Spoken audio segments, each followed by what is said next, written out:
Hi guys, hope you're doing well today. It's Fred and Sheila with Hatfield, McCoy Museum Adventures and Fred and Sheila Investigates. Fred, I'm Tony. I'm Fred's brother. By the way, we have a new visitor with us today. He wants me to tell you Guys, he's a I new was visitor. I was in Walmart back in the 70s and I was eating some of them grapes off the produce counter, and I've had this loss prevention guy after me for last 30 years. Okay. That's enough. No, that's it. Hey Joking. guys, Ha ha. thanks for joining us. Thought we'd be silly for just a little bit. Got an interesting show today. A fella, Donald, we'd like to thank him, sent us a video, an old video. We didn't have this, and a lot of stuff we've run up on, and some people sent us some other stuff, but some of you may have seen this. Again, Sheila and I have never been Buford Pusser fans, Right. so we'd never been foes, fan or foe. We just saw the movie back in the 70s, and that's the extent of it. Knew he was a tough law man, appeared to clean up a bad county with some bad people in it, and was a hero to that community, and we hope he still is today. Sheila just put a video on earlier of us in Adamsville 2 or 3 weeks ago whenever we was there, Mm-hmm. and it's walking around the Buford Pusser Park. And, Sheila and I talked to several people, many people while we were there about different things. Right. And you'll hear me talk to a guy there. Everywhere we went, I wasn't shy. I wanted to get people's opinion. I wanted to ask them what they thought about it. And it was mixed, but it was a whole lot more that supported Buford Pusser than Denton. And then the ones that Denton was more or less on the fence, and I think they were.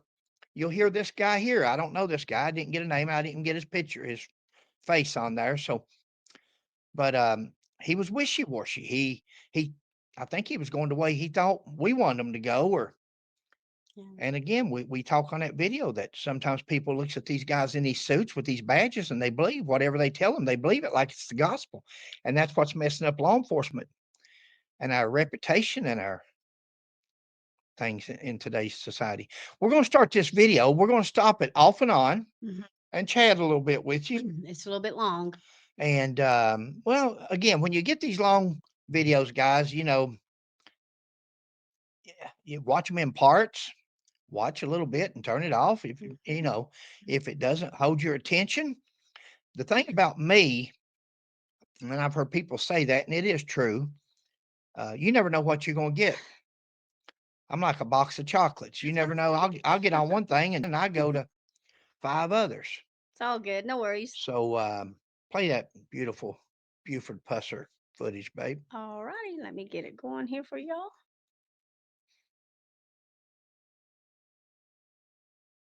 Now this should be him And getting ready to now, talk. singer and songwriter Eddie Bond. Buford Pusser. It was a name that was kind of hard to say, kind of hard for a lot of people to learn. But it's a name now that throughout the world has been on the lips of every red-blooded American. A man that so many people will There we say, go.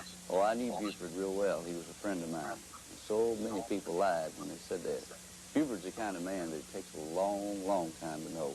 Very few people really get in to know Buford Pusser. I feel like that I did.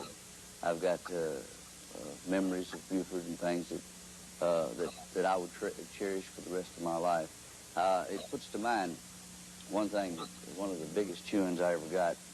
Buford always was very careful with guns. He hated to carry them, and at first he never did carry guns. And then when he finally, he decided that he had to fight crime with crime. And the way to do that, if you got a fire going, you've got to put it out with fire sometimes. And that he had to do. One of the biggest balling outs I ever got, I guess, a real chewing from Buford. He taught me how to shoot, incidentally, and Buford was really an expert shot. I would take a gun and flip the chamber back in it, but if you notice, I don't do that anymore. Buford really chewed me out. He said a gun is something that you cherish and something that you're very careful with. He said you squeeze it back into the chamber like this.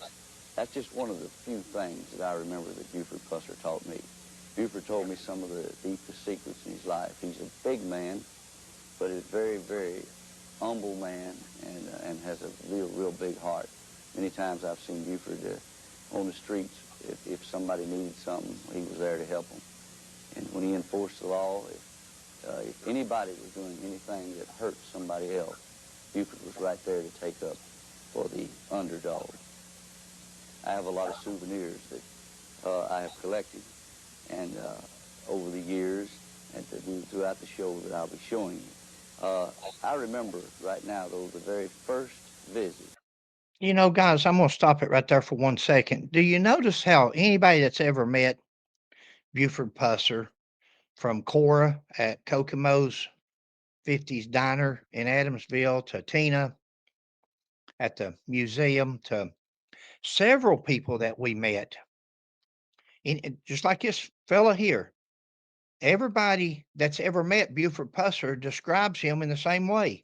A big guy, a gentle giant. Was the two women that we talked to Yeah. down there was talking about. She said he got her dad all the time, and but for the law-abiding citizen, for the uh, regular person, you never hear nobody say nothing bad about Buford that wasn't on the other side. Now, if you're on the other side of the law, I'd say Buford was Tough. somebody you didn't want to meet. I say he's pretty tough. Miss Cora said that. Miss Cora said he was as nice as he could be, but if you broke the Broke the law. law, she said no, he was tough when he That's a had to be. lawman. Yeah.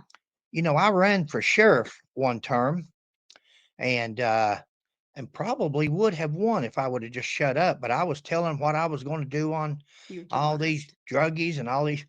And I had this one old woman. She said, "Fred, I love you," but she said, "I've got a son and he smokes dope. I'm afraid you're going to put him in prison."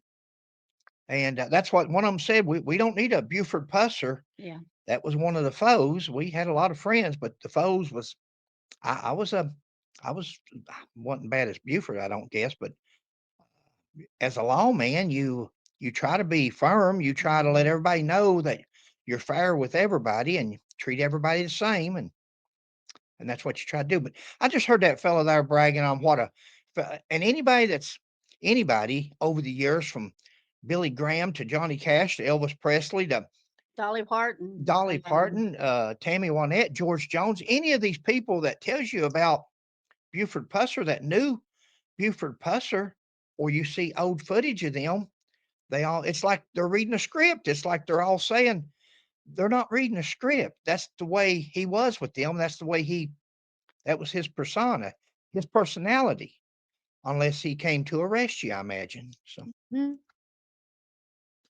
To the Pusser home. The voice of Buford's daughter, Dewana Pusser. I really thought you was a real big movie star. stop I it was right so there. proud to have you to come. I thought you was really one of the greatest people I'd ever met. You know, then I Talking about her got dad. to know Mr. I don't know if it was her dad or this gentleman here when she first met him. Carl Pusser, who's Buford's dad. Mr. Carl, I think sometimes around the jail, he kept the jail, and I think sometimes around there, he thought that he had adopted me because he was always making a remark that, well, I can't even cook without you dabbling in it. But he did some awful good cooking up at the McNairy County Jail, and he was the jailer up there, and I was there. I grew to know and to love the Pusser family as time grew on, and after hearing so much about them, learning so much about Buford's wife's death, I became fascinated with the stories that I'd heard about this big lawman. And as I knew him better, I would wonder how that a man so gentle and so kind to people could actually be so violent when he had to be. And every time that he had to be violent, it was something that was forced on him. He never, ever once pulled a gun that the gun wasn't fired at him first in every instance. And I remember when I first met Buford, really met him. I had been introduced to him before, but when I really met Buford Pusser, I was doing some openings for big grocery stores. There was a new grocery store going in Selmer, Tennessee at that time. This was way back in 1968. And I was playing this particular store, me and my band. And Buford Pusser, I felt this great big tug on my britches leg when I got through singing one of my songs, and one of the other singers started singing. Looked back, and he was this great, big, tall man, and I recognized him right off. And he says to me, he shook hands with me, that big old hand of his, big as three of mine, says, I'm Buford Pusser. Said, I'd like to talk to you. He said, if you could, when you get through, what time do you get through, to stop by and see me. And said, when could you do it? And I said, just whenever you want me to. It was a big man like him. So I went over and I sat down and over a cup of coffee at the McNairy County Jail and going over some of his stories. At that particular time, he had one story in one magazine, and he was so proud of it. He carried the book in his back pocket, and never will forget it. Buford showed it to me. He said, I've got a write-up here in this book. I believe it was Saga magazine. He showed me the book, and it was worn in the pages, dog-eared, where he had told it to show people the story of him. And he showed it to me. He was real proud of it. And so right off, I said, how about let me have that book that you got so I can read this article a little bit more? And Buford says, no, it's only a copy I got. I can't let you have that one. He was so proud of it. Oh, You know, sometime later, Buford commented on that very first song, right just like he comes straight forward and says. He commented like this. Well, of course, when Eddie Bond came to me and we talked about it, I didn't think too much of it then. I figured maybe it was kind of a gimmick, you know, whether somebody wanted to make some money off of it or something like that. But then after I thought it over, then it's very seldom that some music entertainer wants to do something for law enforcement. They usually always want to put law enforcement down. Most of them are some hopheads, pill takers and stuff like that resent law enforcement work. And since the nation was trying to fight crime, so I thought it might be good to get something for law enforcement instead of trying to put it down. You know, after meeting Buford and getting to know the real Buford Pusser, it was at that time, I guess, that I made up my mind that I had to join the team of law enforcement. I had to stand up for what I thought was right, just like Buford did. So many Americans have followed in Buford's footsteps, too, and they stood up tall and tried to do the right thing. And after Buford was, you served 3 terms as sheriff. In the Tennessee law, then you can't serve anymore. 6 years, you have to come out of office. And when it come this time for Buford, and it was impossible for him to run again, well, Buford and me both knew that we had to stay in law enforcement. So Buford's uncle, who is Lloyd Harris, is the mayor of Fenger, Tennessee, a little town. Incidentally, it was Buford's birthplace. And Buford took me over there and introduced me to Lloyd Harris and all the real wonderful, loving people of Fenger, Tennessee. I grew to love the people, and the mayor of Fenger, Tennessee, Buford's uncle, appointed me chief of police, and the entire board all agreed that that was the thing to do, and immediately I commissioned Buford Pusser as my chief, my assistant chief, and we just, from then on, we just stayed right in law enforcement.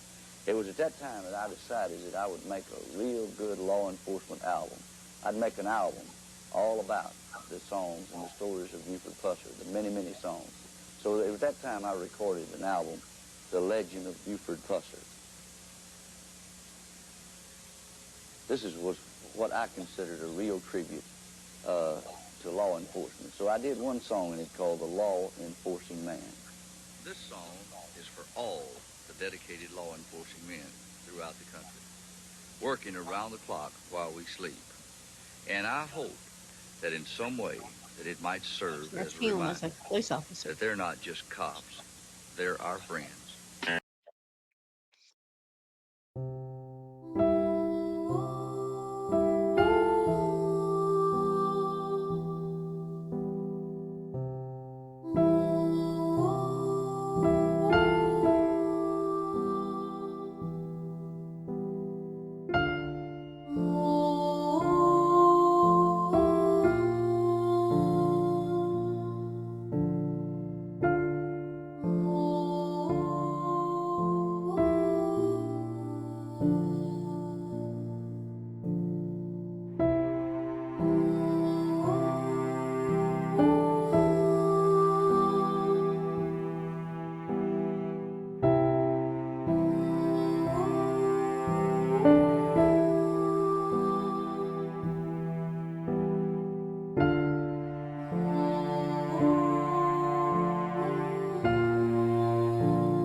direct and realistic outlook on his law enforcement job. I I was just thinking the other day as I drove around in Tell McNairy me, County about some of the things, some of the comments that Buford made on his career. You know, thousands have seen the movie Walking Tall, but few of you have had the opportunity to hear this big, humble man speak law. about his experiences as an officer of the law. And I would like to share his comments with you. Sheriff Pusser, when you first ran for office, did you realize the responsibility that you were taking on here in McNairy County? I did. Of course, I'd been law enforcement cruiser for 3 years as chief of police in Hatfield, Tennessee, and some of the things going on in the county made me want to run for office of sheriff. I was just wondering what the reaction of some of the shootings which you've been involved in. Just how do the people in McNairy County feel about this? Well, I think the biggest portion of the people was with me on the thing. Of course, we have some thugs and hoodlums that's probably glad of it, but I think most of the people in the county. Buford, how serious was the bootlegging problem when you was first elected? When I first came in office, well, I was catching at least one still a week and sometimes two a week with people at it. And still in operation, and now maybe we catch one a month or something like that. And of course, it's just not being near as much as it made it was before. You know, with bootleggers and everything and all the scars that you've had to wear, I just wonder, Buford, do you think that those people are the cause of you having so much trouble?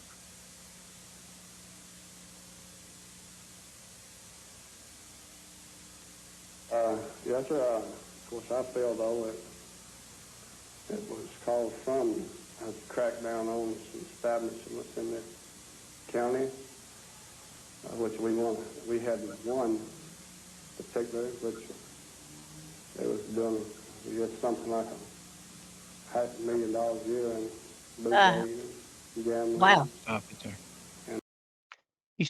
He's referring to the Shamrock, doing $500,000 a year in business.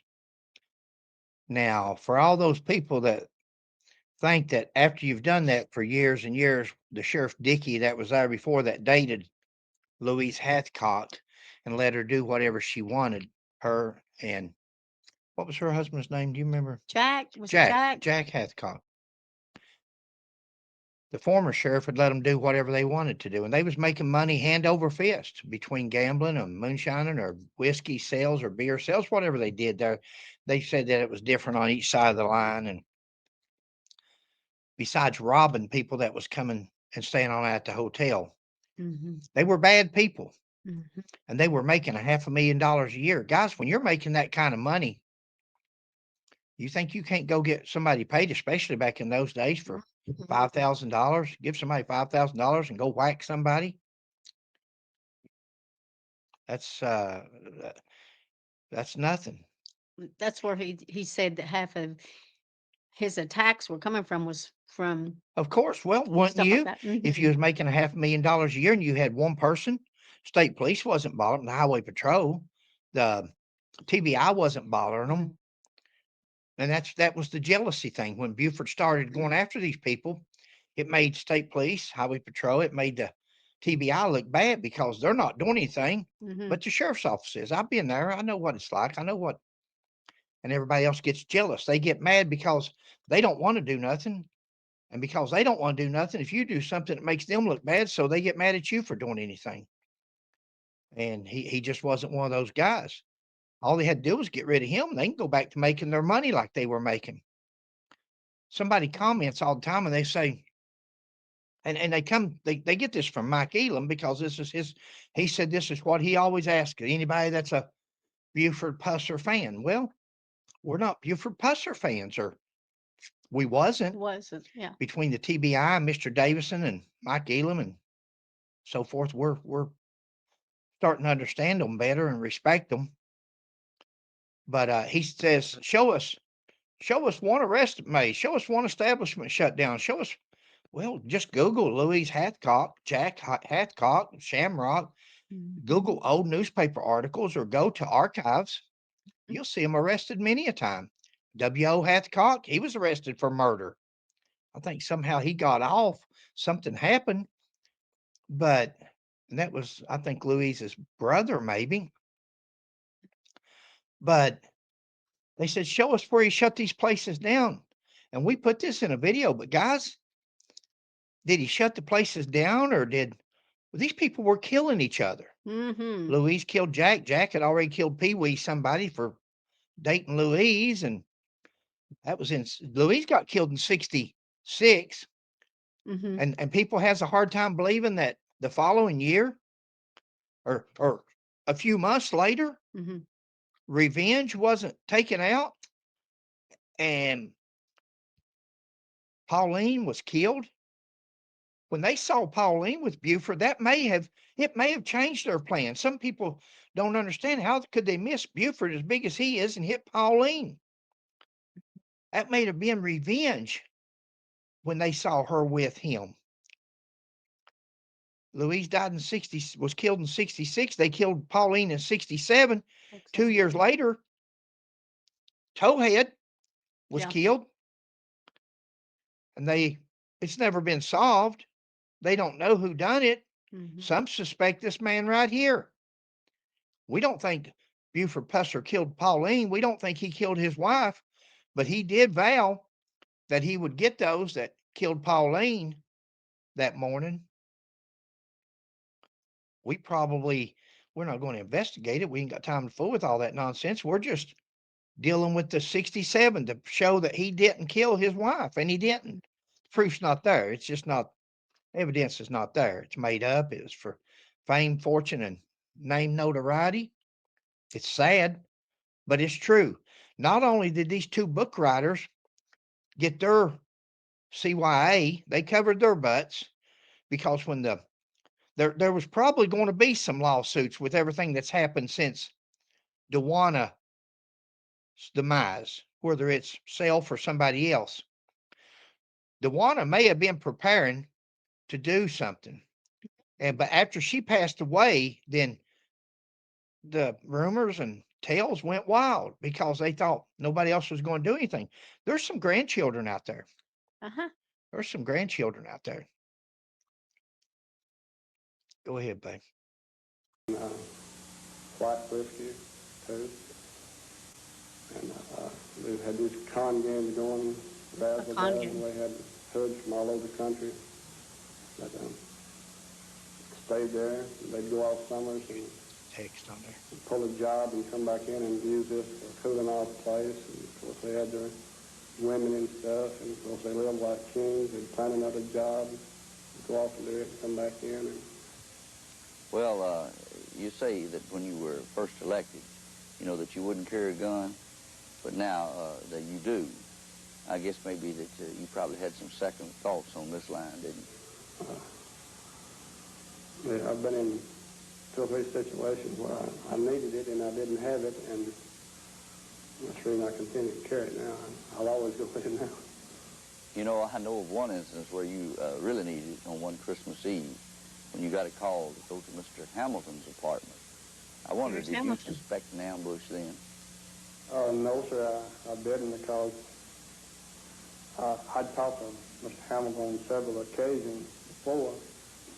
He'd been in and out of jail several times, and he'd been in a time or two, and maybe not have the money, and of course he'd say, a public junk is fine, like that, we'll make arrangements for that Saturday when he got paid or something like that. And I'd go along with him, and he'd always come back and pay it. Well, did he have a reputation for killing? Yes, sir, he killed a deputy sheriff, the name of York, in Shiwala, Tennessee, back, I think, about 1940. And a little while after that, he killed his wife, killed his mother, and killed a fellow in Alabama. Well, just what happened, Buford, when you went inside? Here we go. Of course, Don Pipkins, the landlord, had called, and he tried to obtain a warrant, and seemed that everybody was out of pocket in order to get a warrant. And of course, he was upset. His wife was upset. I could hear him in the background. He was afraid he was going to come over to their apartment and start shooting in there, maybe kill one of his kids or some of them. Wow. So asked me to please come up if I would and try to talk with him and do something with him. So I left the sheriff's office and went up, and knocked on the door, and he says, "Come in." So he was awake. I opened the door and stepped in, and I says, "Russ, what's going on here?" And so he just got up and says a big curse word and commenced firing. And of course, I tried to get out. Of course, one shot knocked the glass out the side of my head here, and one shot went through and burnt my coat, hit the door face, and I got down to the floor. And apparently that's when I was hit in the stomach and shot my pistol rip off. And I came out and fired and struck him in the head and killed him. Buford comments on that terrible morning of Stop August him. 12th, You want? If you got something to say. Oh, no. Just that it was said that Hamilton was asleep. Well, that's what Mike Elam. That's what Babe, I'm saying. you cannot believe what Mike Elam. Just because if Mike Elam says something, try to look in the other direction. That's what's happened I'm here. saying this gentleman here, Mr. Pusser, is proving him wrong. Oh yeah, you don't have to read statements. These two guys here were there. They lived it. This is back in that day. Would you rather talk to somebody or hear somebody tell you what happened out of their own mouth? There's nothing to dispute what Buford Pusser says there about what happened with Mr. Hamilton. There's nobody else there. There was two people there and only one of them left. Mike Elam will have you think, the way he talks about this case, he says it's been said that he was on the couch asleep. It's been said that he told him this. It's by who? It's been said by who? Because nobody else was there but Buford Pusser and Hamilton. Hamilton's dead. Mm-hmm. But see, these people that listen to Mike Elam's channel, they just don't. It's like Jim Jones. Jim Jones, drink up, children. I'm telling you the truth. Drink up. It don't make sense. And if they would look at it and open their eyes and their ears and listen, they would realize it don't make sense. When he says that it's been said Pauline was a stripper, well, who said that? Where did you hear it from, Mike? Who was the person that you first heard that from? That she was an exotic dancer? Because, see, that would be the first person I was, just like Sheila's trying to get a hold of Killingsworth. She's trying to get a hold of Paul Irvin. Yeah. She's trying to get a hold of 2 or 3 people so we can talk to them. And that's how you do it. You track people down. So if Mike would say, well, the first person that ever told me that she was a go-go dancer was so-and-so, then Sheila and I would go try to get a hold of them. If we had to travel back to Montgomery County, we would get a hold and ask them, did you tell? Are you the one that started the rumor, or is it a rumor? Right. See, we don't know if it's true or a rumor. But if it's a rumor, it's sad either way, whether it's a rumor or the truth. The lady's dead. The lady's defenseless. We have a feeling it's a rumor that was started by a person that has no morals, that has no better grounding. But like I said, I think we reap what we sow in life. And go ahead, Paul. Okay, I just wanted to point that out. You got me going, didn't you? Yeah, that's okay. I just wanted to point that part out. But that was a good point, because you're exactly right. I see what you stopped it for now. Okay. Just a moment. The 12th of August seems to hover over Buford all the time. I remember how the book came about, the 12th of August. The author, who's W.R. Morris, was writing an article for the Memphis paper and also for a paper up in Covington. And I had met W.R. Morris on several occasions. Morris, And okay. W.R., I tried my best to get him interested in Buford, and I had a time. I begged and pleaded, and Buford, he would promise me I'm going to go up and talk to Buford. And I'd go meet him, and he wouldn't show up, and this went on and on and on. Finally, one day I took him up to meet this fascinating man, Buford Pusser, a man that I had found so much interest in to write so many songs about, and got W.R. Morris interested in him as a man. Well, W.R. Morris practically lived with Buford then after that for about 2 years, where he learned everything possible to know that Buford could tell him about all the instances of his life, and came up with a book. But of course the book tells it for itself. In the book, The 12th of August, he's got pictures of yours truly, Eddie Bond. He tells how I met Buford. He tells all about Webb Pierce, country music star that did some shows with us when we first started, and Roy Acuff and a bunch of them that were instrumental in helping us to establish Buford Pusser to the man that he is right now. And the book right now has sold well over 500,000 copies.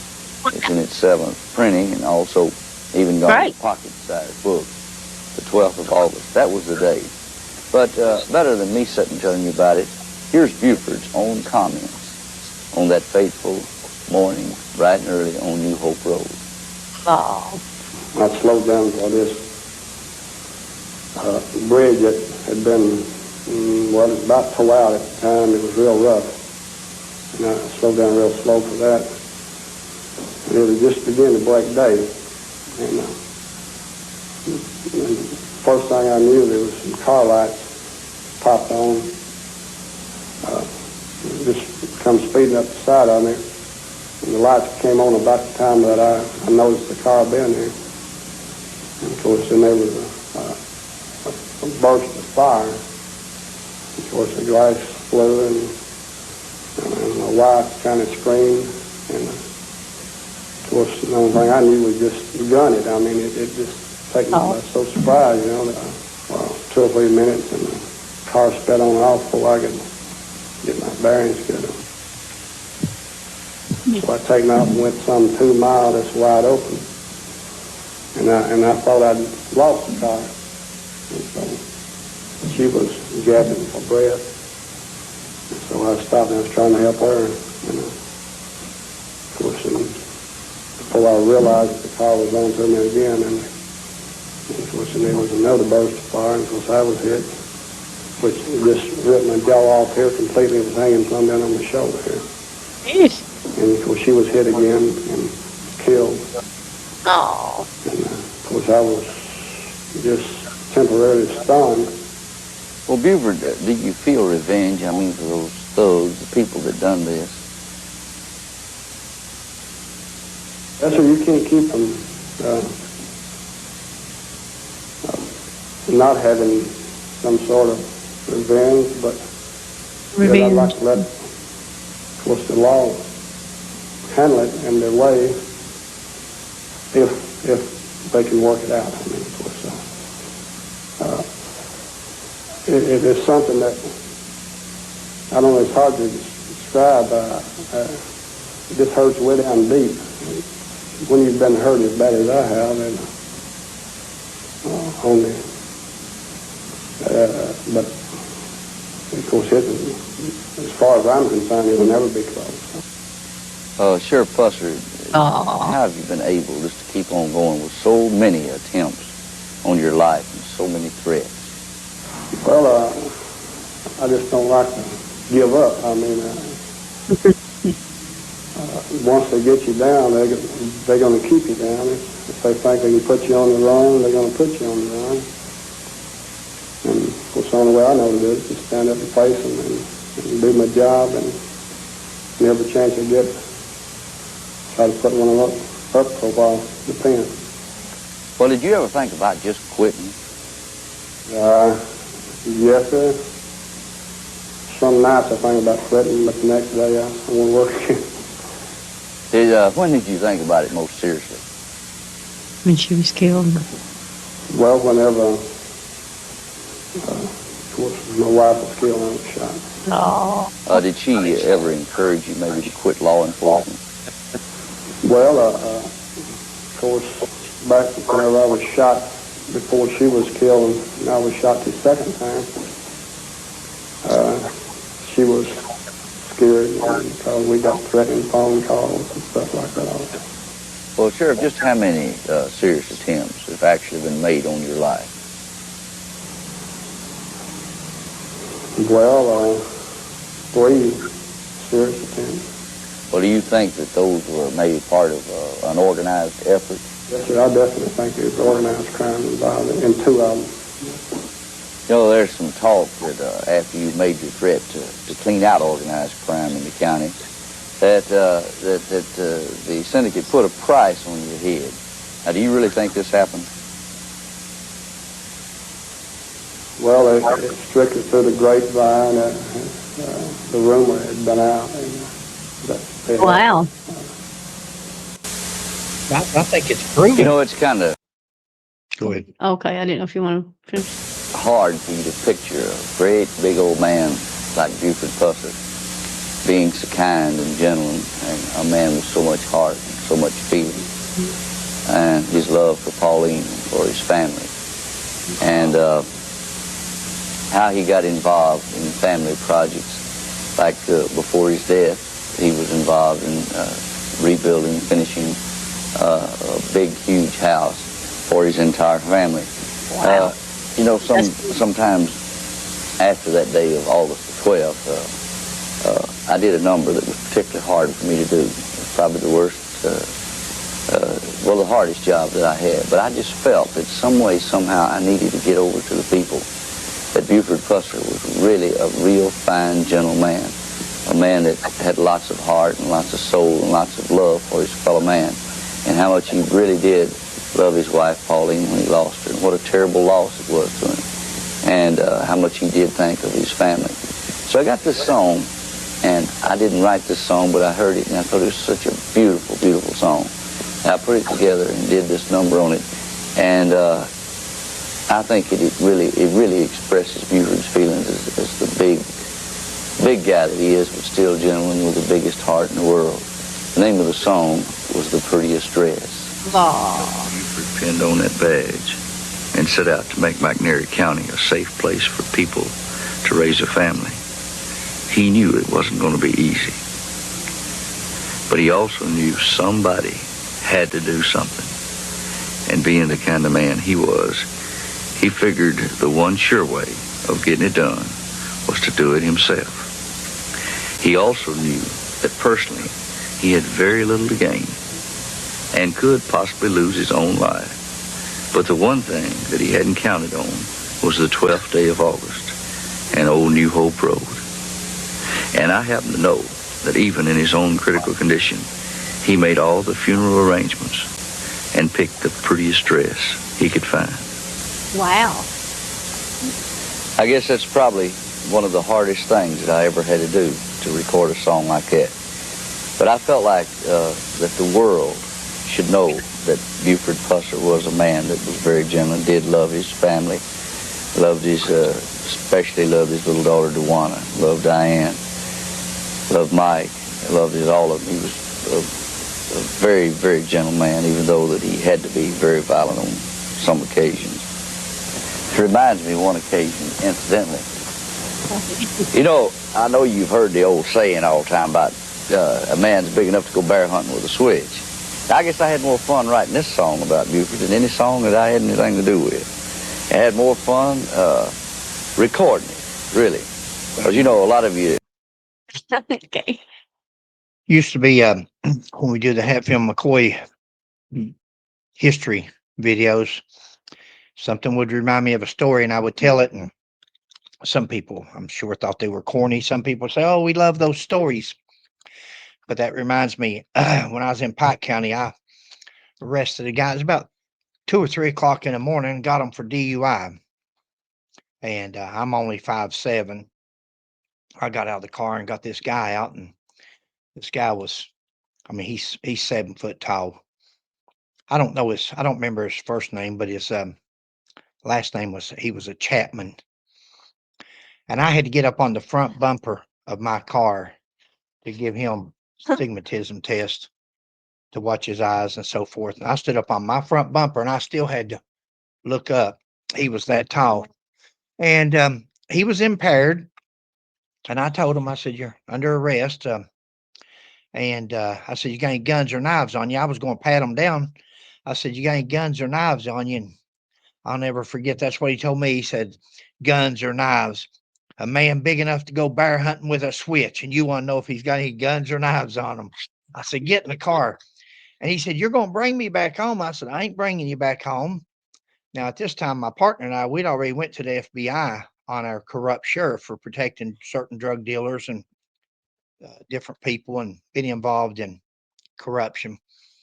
He said, "You'll bring me back home." And I said, "I will not be bringing you back home," because he's thinking he had one of these other officers. I was from a different cloth, me and my partner.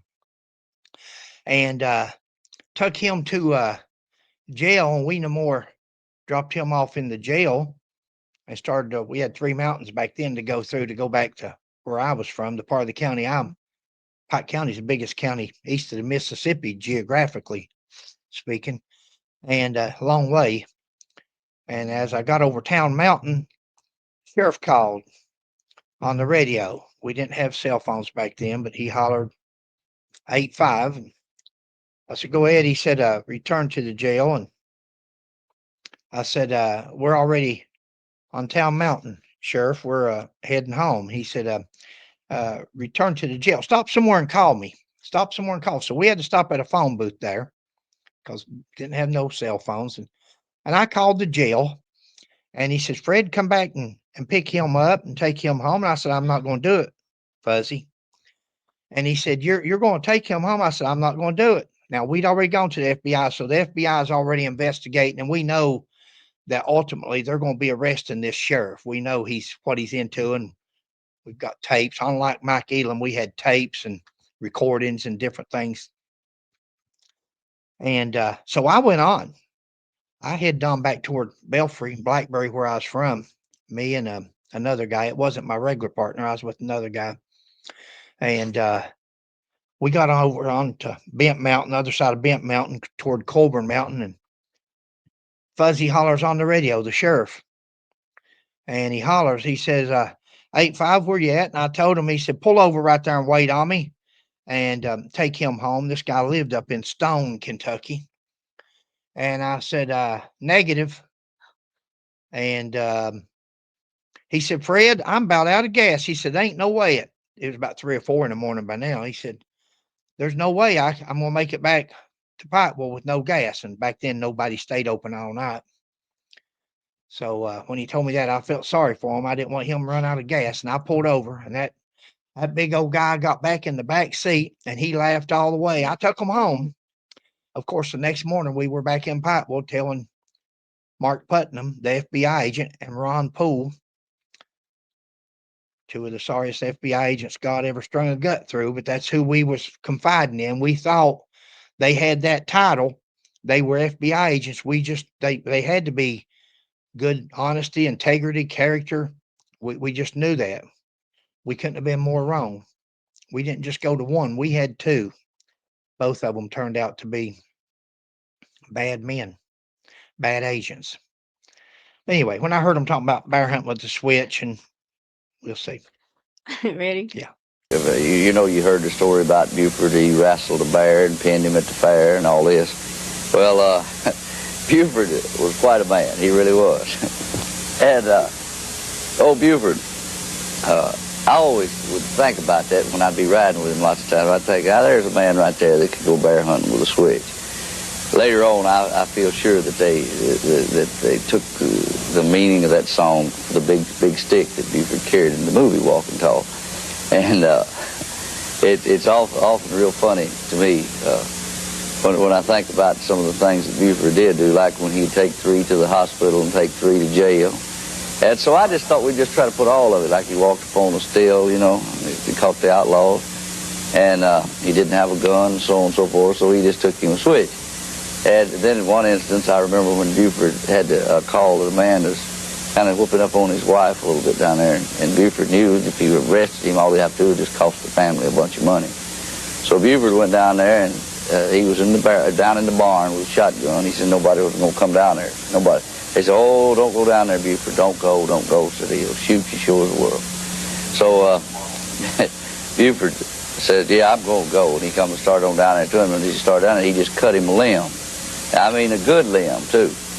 Brought that fellow, took the shotgun away from the fellow, brought him up there and just wore him out. I mean, in front of his family. Now that'll straighten you out. You ought not to do it. So part of these stories is what made me, that inspired me to do a song like Bear Hunting with a Switch. And then he does that song, of course. There, That's, isn't that what's called? that looks like the Shamrock, but I'm not for sure.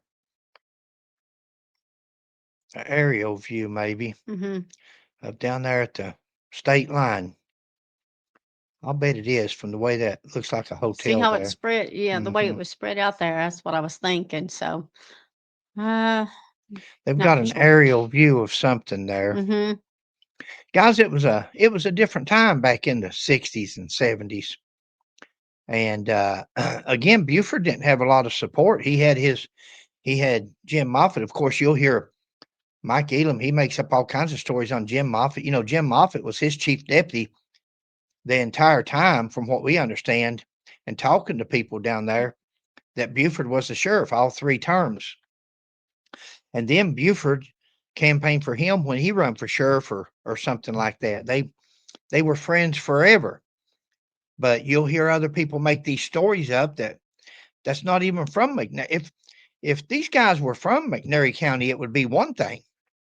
But they're not even from there. They're from, that'd be like me been from Eastern Kentucky and writing a book on Buford Pusser and McNairy County. And that's pretty much what's happened. Mike's seems to have made, in my opinion, made it up as he's gone along. And Buford's come up with the short end of the stick. Mm-mm. It's sad. That looks like the plantation there, I don't don't it? know what that is. It says something there, but I can't Real read Slits that. beer. It looks like a Oh, Slits, old I don't Slits know. sign. I don't know about that. But we're going to do some, or at least I am on my channel. Be sure and go to Fred McCoy 40 YouTube channel. Just go to YouTube and type in Fred McCoy, all one word, 40. I've got a bunch of videos over there you may not have seen on Buford also, and on some corrections on Mike Elam and Baldwin. What's going on here? I don't know. It's just something that they did for the song that he was doing. So I don't know what it is. Oh, okay. It was something that they played during the song that he was singing. So I'm not sure. So he's singing a song right now. There's Adamsville. If you're ever in Adamsville, don't pay no attention to the ratings on the Deerfield Inn. Hmm. Sheila and I can tell you, one of the nicest little fellas ever was. Very One of the cleanest rooms that we've ever been in, and the bed and everything, it was just as comfortable. And so no noise at all there. I mean, it no. was good and quiet, and the place was really, really nice. I So thought. I wish we'd done a video when we went in. I wish we would have Sorry. filmed it and let you see the rooms, but you can go on. We were going to do a video on this and let Sheila put the rooms and stuff on it, but we won't. Google Deerfield Inn, Adamsville, Tennessee, and it'll show you the hotel. It'll show you the rooms, and I believe you'll be pleased with it if you're ever in that area. The main thing is make sure you go by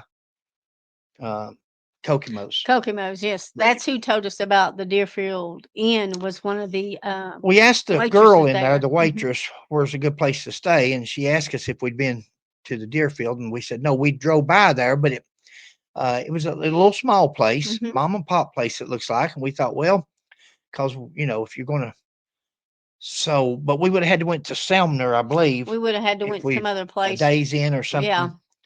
And we were so tired. And by the time we left there, we said, well, let's go try it. If we don't do nothing but just take showers Right. But excellent hotel. If you're ever in that area, Check it out. good place to stay. You don't think that Buford Pusser can go bear hunting with a switch. You ask some of the people in McNairy County about it. I'll guarantee it's some folks that knows. And for instance, in just a little bit, we'll be getting comments from the Old Hickory Grill owner and operator, two of them as a matter of fact, Junior Smith and his wife, Shirley. You know, I'm sure that many of the people that ran nightclubs in McNairy County had many different opinions of Buford. We visit the Old Hickory Grill out there. It's located just right up from the Mississippi line, just off of Highway 45. Barry Smith, better known as Junior, and his wife Shirley ran this club. During our conversation, we got some interesting comments pertaining to Buford. And so he run his hand in his pocket under arrest, falling real tough, and Buford busted both of them's head and caught him by the back of the belt, carried both of them out at one time. They told him that they wouldn't go to jail with him. And so over at the door, he let one down, by the belt, and he opened the door, holding one up, with one hand, and then caught the other in the hair of the head, drug him onto the car, and so he carried himself. I've heard by a number of young people in car rent, which is not short distance away, that he had carried a number of them home rather than carry them to jail. He caught them, drinking pretty heavy on the highway, and rather than carry them to jail, he carried them into Corinth home.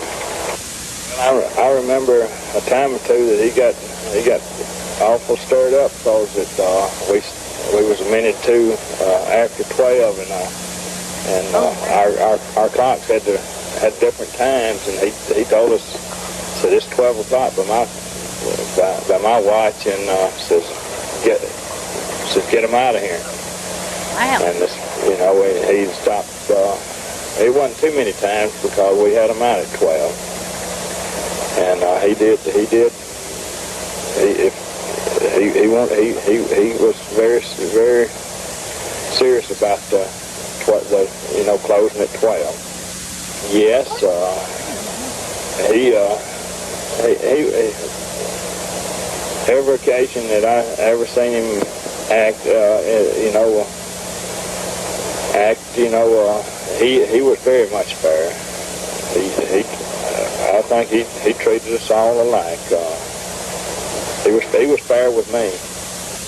He hated a smart aleck, guy gets drinking and want to get real bad. He didn't like that group at all. Yeah. He was the boss of his county. It went his way. If it didn't go that way, it was just tough. He just wanted it. When he said something other, he wanted it that way. And he run the county, too. I can say that, too. He was full boss of it. Down at Frontier Lounge, he carried the book, and the red carpet lounge, he carried the book in, showed it to the people, and talked with the customers, and he was very much proud of being famous, which I would have too.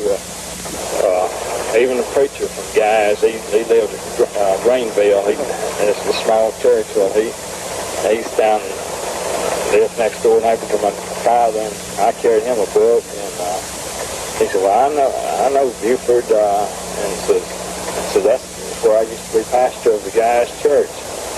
And my father let him have the book, but he came and got it, he just didn't want nothing to happen to it. I think the county's in awful good shape. Awful good people. We like living here. Not planning on moving. It's sort of changed, but, it was a lot of bootlegging, whiskey, and this and that and another.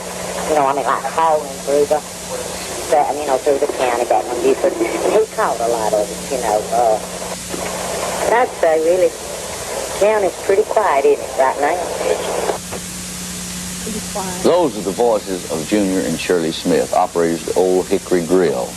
The quiet of McNairy County is probably the greatest tribute to Buford Pusser. Today, McNairy County Sheriff James O'Gray is carrying on the same straightforward, uncompromising way of keeping a high level of law enforcement. Just after midnight on Wednesday, August 21st, fate stepped into the life of Buford, coming back to Adamsville from Memphis after a successful press announcement for the new movie, a sequel to Walking Tall called Buford, and later attending the McNairy County Fair.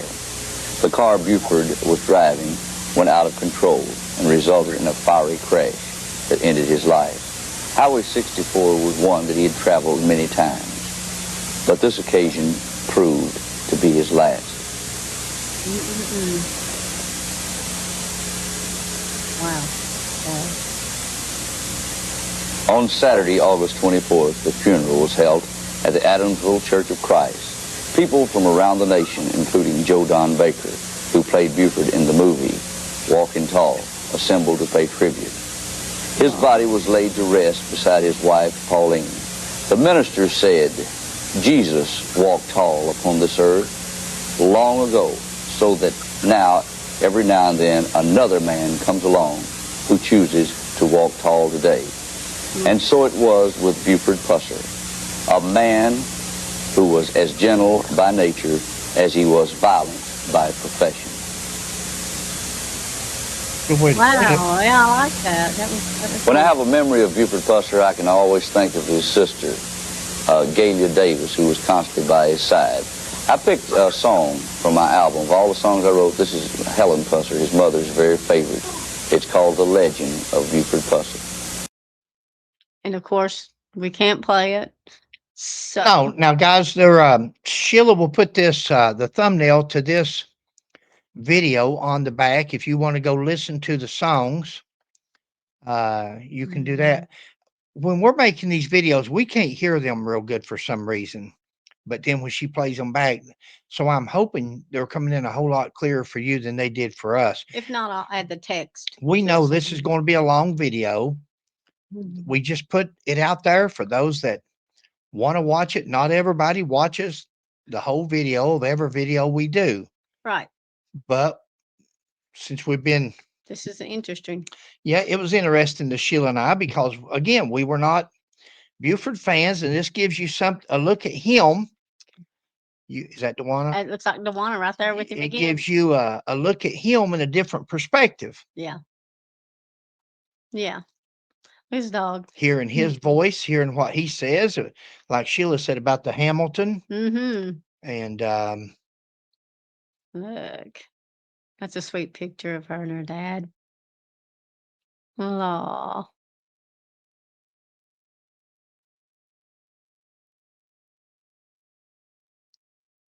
Look here. you know, guys, other than the bad people, even down there when Sheila and I was there, Mm-hmm. and it's been generations ago. But now we tried to talk.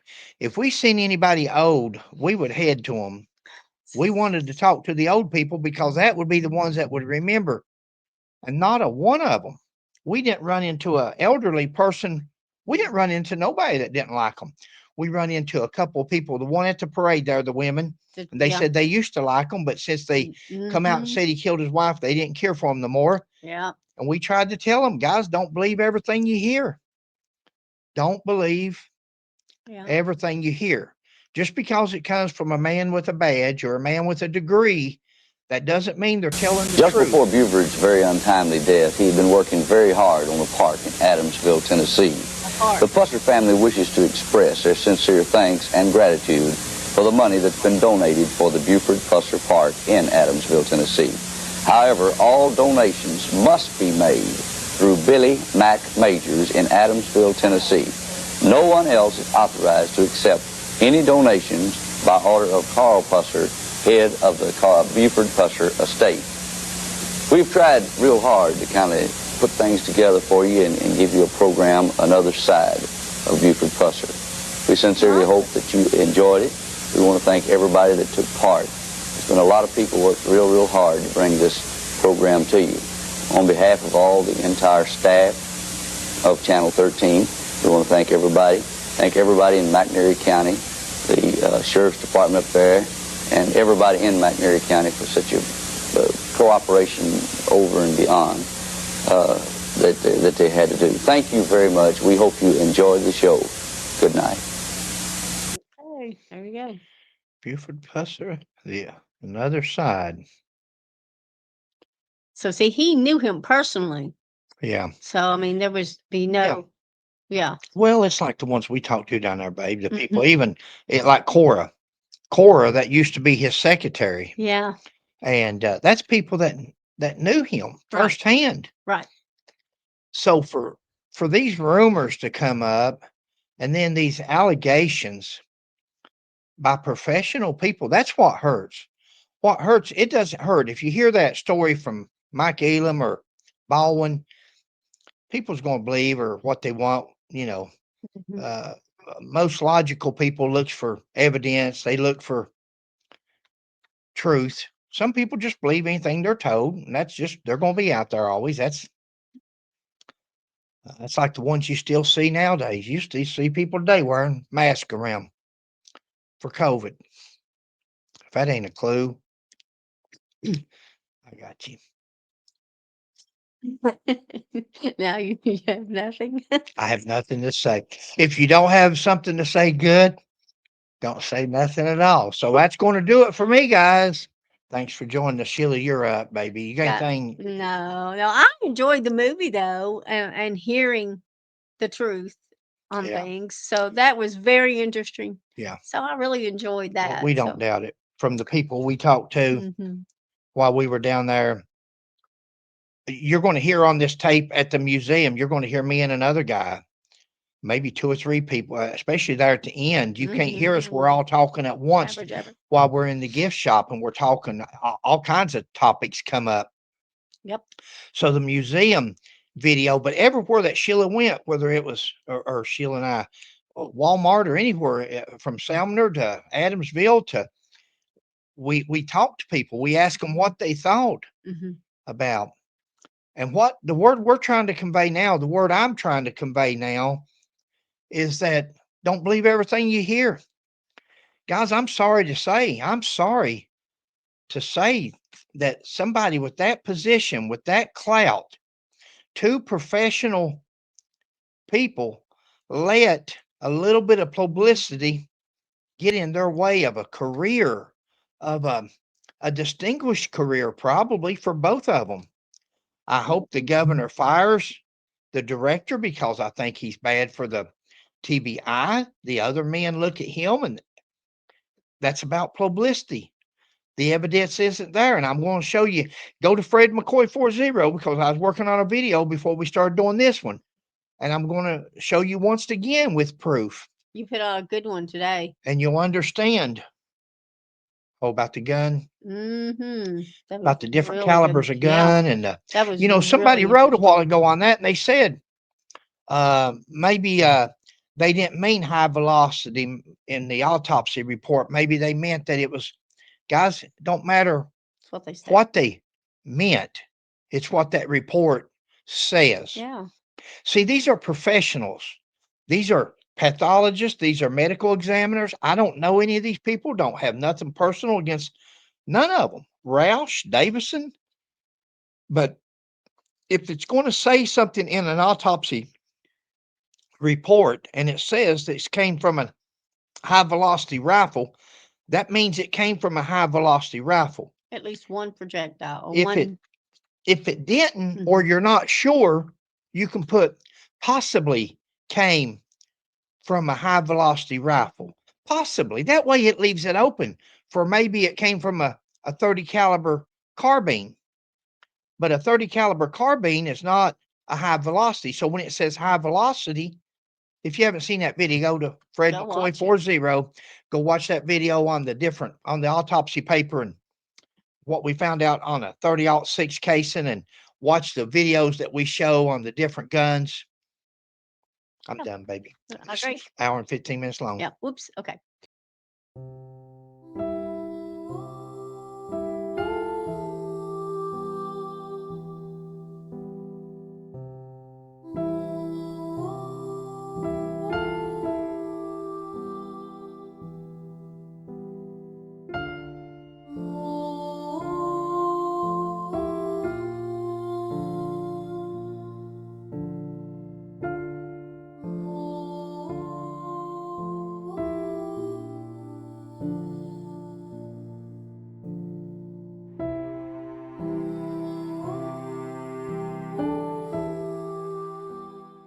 All right, guys, we sure hope you're all doing well today. Thanks for watching. Please like, subscribe, and share, and we'll catch you on the next one. Bye. God Thank you, bless. guys.